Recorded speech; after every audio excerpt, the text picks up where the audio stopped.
Hello students. स्वागत आप सबका एम्प्लॉयबिलिटी स्किल्स की ऑनलाइन क्लास में। जैसा कि आपको पता है, अभी हम उन टॉपिक्स पे चर्चा कर रहे हैं जो डिजिटी द्वारा 2019 में आपके सिलेबस में ऐड किए गए हैं। अभी जो फिलहाल हमारा टॉपिक चल रहा है वो है एसेंशियल स्किल्स फॉर सक्सेस, सफलता के लिए आवश्यक कौशल। इसमें हम अभी तक काफ़ी विषयों पे बात कर चुके हैं जो कि सफलता के लिए आवश्यक कौशल हैं। उन कौशल्स का हमारे अंदर होना बहुत ज़रूरी है। इन स्किल से हम सफलता हासिल कर सकते हैं। आज जो टॉपिक लेने जा रहे हैं वो है रिजेक्शन। रिजेक्शन क्या होता है, इसको कैसे हैंडल करेंगे, किस तरह से इसकी प्लानिंग करेंगे, इससे किस तरह से संभलेंगे। रिजेक्शन या यूं कहें अस्वीकृति हर व्यक्ति के जीवन में कभी न कभी जरूर आती है। Rejection is not the end, just a step on the path. Rejection अस्वीकृति अंत नहीं है, ये एक सीढ़ी है, एक स्टेप है। हम सब वो चीज देखते हैं, सफल व्यक्ति को देखते हैं कि ऊंचाई पर कोई व्यक्ति है।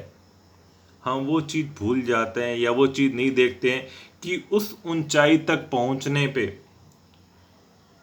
उसने किस किस असुविधाओं का, रिजेक्शन का, फेलियर का, या यूं कहें अपमान का, रिस्क का, हार्ड वर्क का, किस किस का सामना उसने किया होगा उस सक्सेस को प्राप्त करने के लिए, उस सफलता को प्राप्त करने के लिए।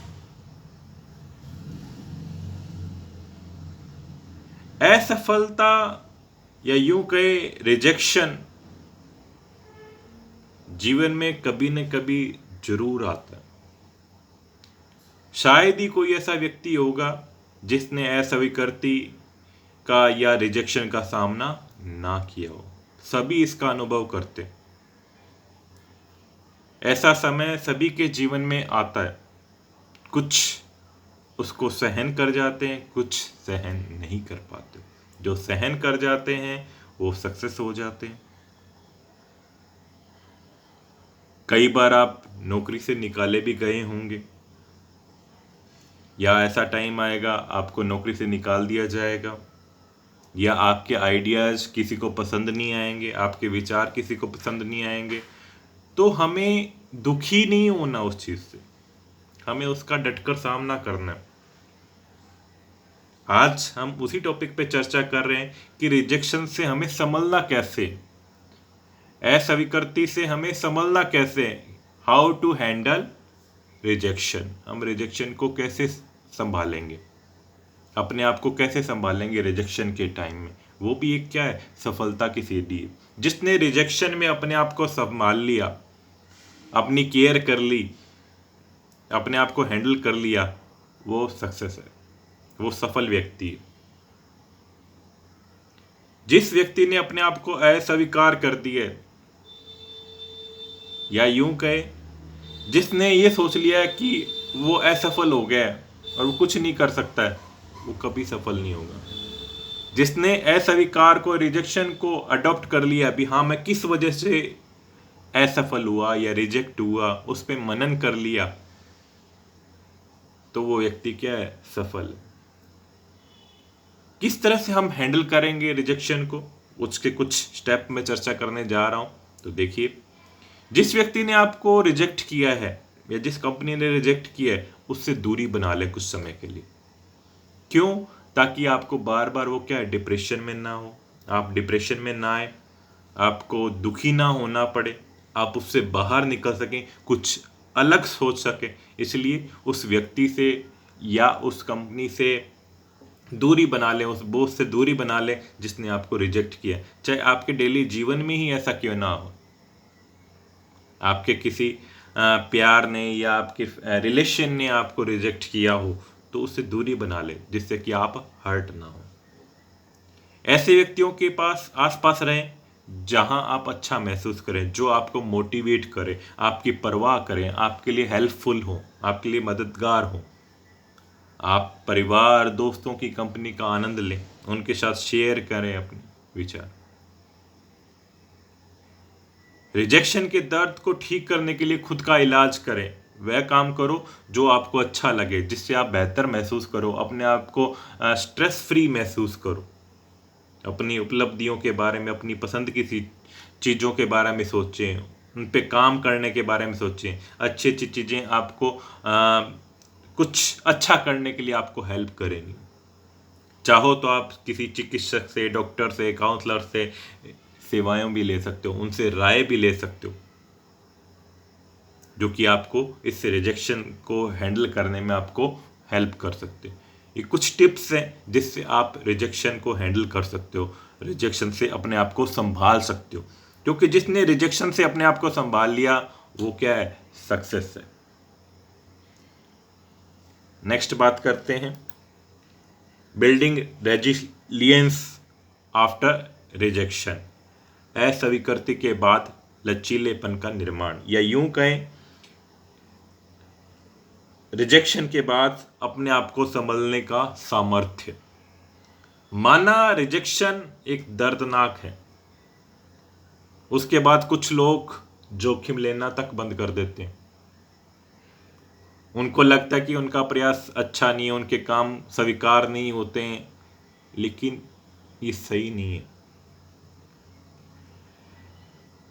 अस्वीकृति के दर्द को कम करने के लिए व्यवहारिक तरीके हैं, और यहां तक कि इसका उपयोग एक सहयोगी के रूप में अच्छी तरह से अभ्यास करने में किया जा सकता है।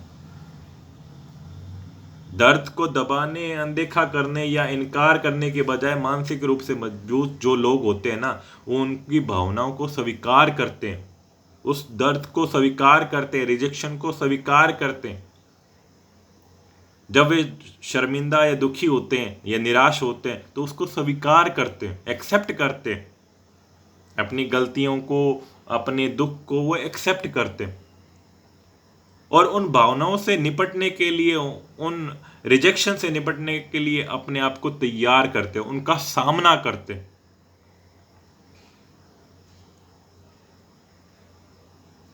यही एक अच्छा तरीका है। अगर आप उससे अपने आप को संभालने का एक तरीका है कि उन चुनौतियों का सामना करो, तब जाके आप उन चुनौतियों से पीछा छुड़ा पाओगे या उन चुनौतियों को पे खरे उतर पाओगे। तो रिजेक्शन भी एक तरह की चुनौती है जो हमारे सामने होती है, उसका भी हमें सामना करना है। तभी आप उससे क्या है, बाहर आ पाओगे, अपने आप को रीबिल्ड कर पाओगे। जो मानसिक रूप से मजबूत होते हैं, मेंटली स्ट्रांग होते हैं पर्सन, वो सोचते हैं कि इस रिजेक्शन से मुझे क्या फायदा होने वाला है। दर्द सहने के बजाय वो आत्म विकास पर बल देते हैं, उस पर काम करते हैं, अपने आप पर काम करते हैं। वे और मजबूत होते जाते हैं कि हाँ, मेरे को किस वजह से, वो सोचते हैं उन्हें किस वजह से रिजेक्शन मिला, तो वो और काम करते हैं, अपने आप को और स्ट्रोंग करते हैं, और अच्छा करने के बारे में सोचते हैं, और अपने जीवन में सुधार करते हैं। वो सोचते हैं अगर मैं इतना अच्छा नहीं कर रहा होता तो हो सकता है इससे बुरी स्थिति भी मेरे लिए आ सकती थी। रिजेक्शन एक टीचर है जो आपको ज्ञान के लिए आगे बढ़ने का अवसर प्रदान करता है। रिजेक्शन से आप सीखते हो कि हमें आगे क्या करना है, हमें क्या प्लानिंग करनी है। मजबूत लोग खुद के साथ दया का व्यवहार करते, वो आत्म चर्चा करते हैं। जो लास्ट क्लास में हमने पढ़ा सेल्फ अवेयरनेस, वही चीज है। अपने आप पे चर्चा करो, अपने आप से बात करो, अपने आप पर भरोसा रखो, अपने आप से दोस्तों की तरह व्यवहार करो, जिससे कि आपको पता चलेगा कि आपके अंदर क्या खूबियां हैं। उस रिजेक्शन से बाहर निकलो और अपने मानसिक, अपने जो सोचने की शक्ति है उसको मजबूत बनाओ, अपने आप को स्ट्रोंग करो, मेंटली स्ट्रोंग बनो और कुछ नया और हटकर करने के बारे में सोचो। अब जैसे अभी कोरोना पीरियड चल रहा है, तो डॉक्टर्स वैक्सीन मेडिसिन बनाने के लिए जुटे हुए हैं। तो क्या सारे कामयाब हो गए? नहीं हुए, लेकिन फिर भी वो जुटे हुए हैं। रिजेक्ट हो रहे हैं उनके सैंपल, दवाइयाँ, वैक्सीन सब रिजेक्ट हो रही हैं, कामयाब नहीं हो रहे। तो क्या काम करना छोड़ दें हम? नहीं, हमें क्या करना है? और बेहतर करना है, और अच्छा करना है, ताकि हम सफल हो। और मेहनत करनी है, और इम्प्रूवमेंट करनी है, ताकि हम क्या हो? सफल हो। रिजेक्शन को नेगेटिव कभी नहीं लेना चाहिए। एक रास्ता बंद होता है तो चार अपने लिए और खुलते हैं, लेकिन उसके लिए अपने आप को स्ट्रोंग बनाना है, मेंटली स्ट्रोंग करना है, सोचने की क्षमता होनी और काम करना है, तब जाके चार रास्ते और खुलेंगे। अगर आप हताश हो गए, दुखी हो गए और ये सोच लिया कि मैं तो कुछ नहीं कर सकता, या किसी ने आपको नीचा दिखाया और आपने मान लिया, तो आप सफल नहीं हो सकते। आपको सफल होने के लिए उनका डटकर सामना करना, रिजेक्शन का डटकर सामना करना पड़ेगा। अपने आप को संभालने का सामर्थ्य पैदा करना पड़ेगा, दुखी नहीं होना है। बी रिलैक्स और उस पर काम करो। किस वजह से आपको रिजेक्शन मिला, उस पर काम करो और इम्प्रूवमेंट करो, अपने कौशल में और इम्प्रूवमेंट करो, स्किल को बढ़ाओ, अपने सोचने की क्षमता को बढ़ाओ, अपने आइडियाज को और बढ़ाओ, अपने आप को वाइड करो, जिससे कि आप सफलता की सीढ़ी चढ़ पाओ और अच्छा वर्क आपको मिलेगा। तो ये कुछ टिप्स थी जो रिजेक्शन से हमें बचा रही थी, किस तरह से हम रिजेक्शन को हैंडल करते हैं, अपने आप को किस तरह से संभालते हैं रिजेक्शन से। नेक्स्ट बात करते हैं आइडेंटिफाई डे वेस्टर, दिन की बर्बादी की पहचान कर। आजकल हम ये कोरोना पीरियड चल रहा है, कुछ लोग तो इस जो लॉकडाउन के अंदर जो छुट्टियों का टाइम मिला उसका सदुपयोग कर रहे होंगे, कुछ दिन बर्बाद कर रहे होंगे। वो किस तरह से कर रहे होंगे? सारे दिन मोबाइल पे बैठे होंगे, टीवी देख रहे होंगे, गपशप कर रहे होंगे, फालतू का उटपटांग कुछ कर रहे होंगे जिसका कोई मतलब नहीं। तो वो क्या है? वेस्टेज है, अपने दिन को बर्बाद करना है।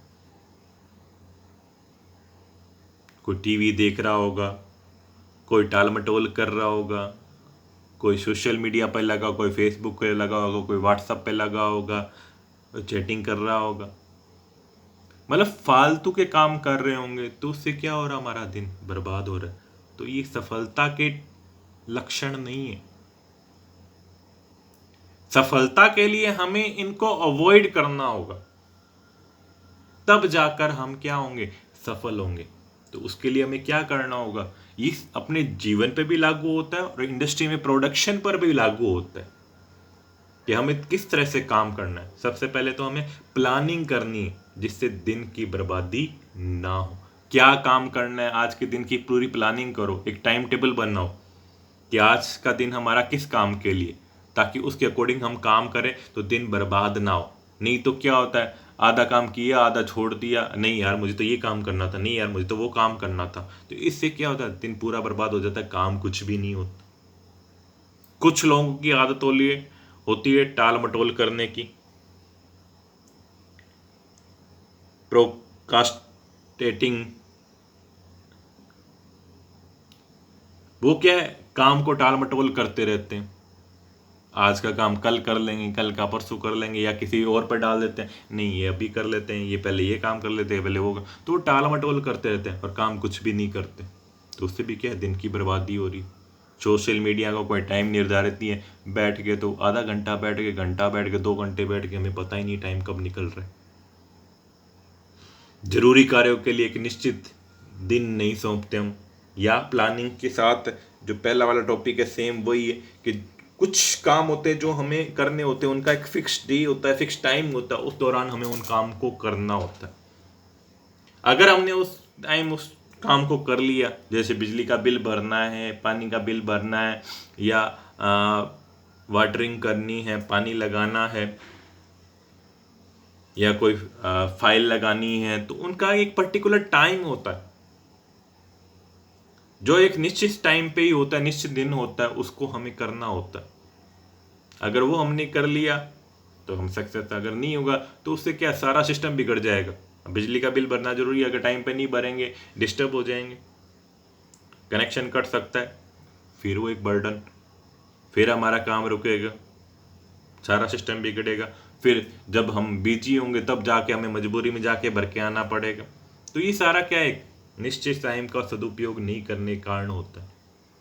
दूसरों को चीजें न सौंपना आपका समय बर्बाद करता है। अब ये कैसे है कि दूसरों को चीजें नहीं सौंपना, सारे काम मैं ही कर लूंगा, मैं परफेक्ट हूं, मैं पूर्ण हूं, मैं सारा काम कर लूंगा। जरूरी नहीं है हर किसी व्यक्ति के लिए पॉसिबल हो सारा काम करना, मल्टीटास्किंग बनना। उससे क्या होता है, काम आधे अधूरे रहते, बीच में रह जाते हैं। अगर वही काम डिवाइड करके, एक तो फ्री बैठा और एक काम कर, अपने आप को महान बनाने के लिए हम ये नहीं, ये भी मैं कर लूंगा, ये भी मैं कर लूंगा, अपने काम को डिवाइड करो ना। उससे क्या है, काम जल्दी होगा, दिन का सदुपयोग होगा, सभी काम करेंगे और काम जल्दी होगा। बहुत सारी चीज़ों के लिए हम हाँ कह देते हैं, टाइम हमारे पास होता नहीं, रूटीन का पालन नहीं करना। किसी काम का एक रूटीन, एक सिस्टम है, उस रूटीन का हमें पालन करना चाहिए। किस टाइम पे क्या काम हो रहा है, किस टाइम पे क्या काम है, सुबह क्या होना है, शाम को क्या होना है, ये खाना हमने किस टाइम करना है, ब्रेकफास्ट हमने किस टाइम करना है। अगर वो फिक्स टाइम पे हम करेंगे तो सारा डे हमारा सिस्टमेटिक चलेगा। नहीं तो खाना कब खा रहे हैं, ब्रेकफास्ट कब कर रहे हैं, लंच कब कर रहे हैं, हमें पता ही नहीं है। स्किप हो गया, अगर कभी 4 बजे बैठ गए, कभी 3 बजे बैठ गए, कभी 12 बजे, तो वो क्या, अपनी बॉडी भी उस वजह से सेट नहीं हो पाती, तो हम बीमार भी हो सकते हैं उसकी वजह से। तो सारा काम अटक सकता, दिन खराब हो सकता है हमारा। अपने लिए समय नहीं निकाल रहे, हमें क्या करना है, क्या सोचना है, प्लानिंग क्या करनी, उसके लिए भी समय निकालना बहुत जरूरी है। किसको हमें हाँ कहना है, किसको ना कहना है, क्या फैमिली को टाइम देना है, अपने आप के सेल्फ अवेयरनेस के बारे में सोचने के लिए हमारे पास टाइम नहीं। तो ये क्या है, बर्बादी है दिन की। इस तरह से हम आइडेंटिफाई कर सकते हैं कि हम दिन को किस तरह से बर्बाद कर रहे हैं। आप स्टूडेंट हो, आपको पता होना चाहिए कि आप किस तरह से दिन का उपयोग कर रहे हैं। अभी लॉकडाउन का टाइम है, आपको काफ़ी टाइम मिल गया। जिन बच्चों ने अभी अपनी फाइल्स तैयार नहीं की हैं या पूरे साल स्टडी नहीं की, तो उनके लिए अच्छा मौका था ये पूरी स्टडी करने का, फाइल वर्क तैयार करने का, ड्राइंग की शीट्स बनाने का। तो जिन्होंने बना ली होगी वो तो सक्सेस है। कई अभी भी सोच रहे होंगे जुगाड़ चल जाएगा, तो वो चीज गलत है, वो सफलता के लक्षण नहीं है। तो डे का सही यूटिलाइज करो, सही उपयोग करो, ताकि आपको असफल ना होना पड़े। ये कुछ टिप्स थी सफलता के लिए, एसेंशियल स्किल्स थी सफलता के लिए। ये सारी जो स्किल्स हमने पढ़ी हैं, ये सक्सेस की चाबी हैं। सो स्टॉप वेस्टिंग टाइम और इन पे काम करना शुरू कर दो, ताकि आप क्या हो जाओ, सफल हो जाओ, कुछ अच्छे बन जाओ, अच्छे रोजगार मिल जाएं आपको। आने वाला टाइम क्वालिटी का टाइम है, थिंकिंग का टाइम है, आईटी का टाइम है, टेक्नोलॉजी का टाइम है। तो आप तभी compete कर पाओगे जब आपके अंदर कैलिबर होगा, आपके अंदर ज्ञान होगा, आपके अंदर नॉलेज होगी, सोचने की क्षमता होगी, टाइम का सदुपयोग करोगे, तभी आप सक्सेस हो पाओगे। इन स्किल्स का उपयोग करके, अपने कौशल को सुधार कर आप क्या हो सकते हो, सफल हो सकते हो। सिर्फ किताबी ज्ञान से नौकरी पाना आज के टाइम में संभव नहीं है। इसके लिए आप में एक्स्ट्रा स्किल्स होना बहुत जरूरी है, कौशल का होना बहुत अति आवश्यक है।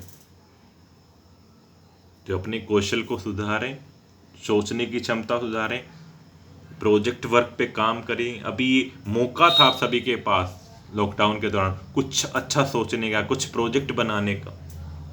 हो सकता है कुछ बच्चों ने बनाए भी होंगे, कुछ इनिशिएटिव लिया भी होंगे। बार बार हमारे प्रधानमंत्री जी कह रहे हैं कुछ हटके करो, चुनौतियों का सामना करो। जो ये विपत्ति आई है तो इस दौरान काफी स्ट्रेस है हमारी लाइफ पर, रोजगार बंद पड़े, फैक्ट्रियां बंद पड़ी, तो इसका सदुपयोग करो। घर से हमें काम करना है, वर्क फ्रॉम होम करना है, तो कुछ ऐसा सोचो कि जब लॉकडाउन खुलने के बाद हम किसी को शो कर पाए कि हमने लॉकडाउन के दौरान हमने क्या किया, क्या अच्छा किया, जिससे कि हम आगे बढ़ सकें, अपने आप को शो कर सकें कि हाँ हमने ये अच्छा काम किया। तो अभी भी सोचें, अपने ऊपर काम करें, अपने कौशल को सुधारें, प्रोजेक्ट वर्क पे काम करें, कुछ इनिशिएटिव लें, कुछ नया करके दिखाएं, ताकि लोग देखें और हमारी प्रशंसा करें और हमें आगे हमारे लिए रास्ते खुले हों, हमें खटखटाने ना पड़े, अपने आप खुले। तो उम्मीद करता हूं ये यूनिट आपको अच्छे से समझ में आई होगी। ये स्किल्स हैं आपको सक्सेस के रास्ते पे ले जाएंगी, सफलता की सीढ़ी चढ़ा देंगी अगर आपने इनको अपने जीवन में उतार लिया। ये अपनी डेली लाइफ से रिलेटेड है, आप इंडस्ट्री में जाओगे वहां से भी रिलेटेड है, अपना काम शुरू करोगे तो भी ये काम आएंगे। हर तरह के एनवायरनमेंट में ये स्किल्स आपके लिए काम आएंगी, तो इन पे काम करना शुरू कर दें। नेक्स्ट बात करते हैं आज जो फुल फॉर्म मैंने ली है, वैन, WAN, वाइड एरिया नेटवर्क। ये लैन, लास्ट क्लास में हमने लैन के बारे में पढ़ा था। काफ़ी सारे लैन्स को मिलाकर वैन बनाया जाता है। इंटरनेट जो हम यूज करते हैं वो वैन ही है, वाइड एरिया नेटवर्क है, जो देश विदेशों तक फैला हुआ है। लैन तो क्या था, एक लोकल एरिया नेटवर्क था जो एक बिल्डिंग तक सीमित था। वैन क्या है, पूरे ब्रह्मांड में फैला हुआ है, पूरे विश्व में फैला हुआ है। आप कहीं पे भी, किसी भी देश में, किसी भी शहर में आप कनेक्ट हो सकते हो वैन के थ्रू, इंटरनेट के थ्रू। ये इंटरनेट ही वैन है। तो उम्मीद करता हूँ आपको आज का वीडियो अच्छा लगा होगा। तो लाइक करें, शेयर करें, कमेंट्स करें, अपने दोस्तों तक शेयर करें साथ में। Thank you.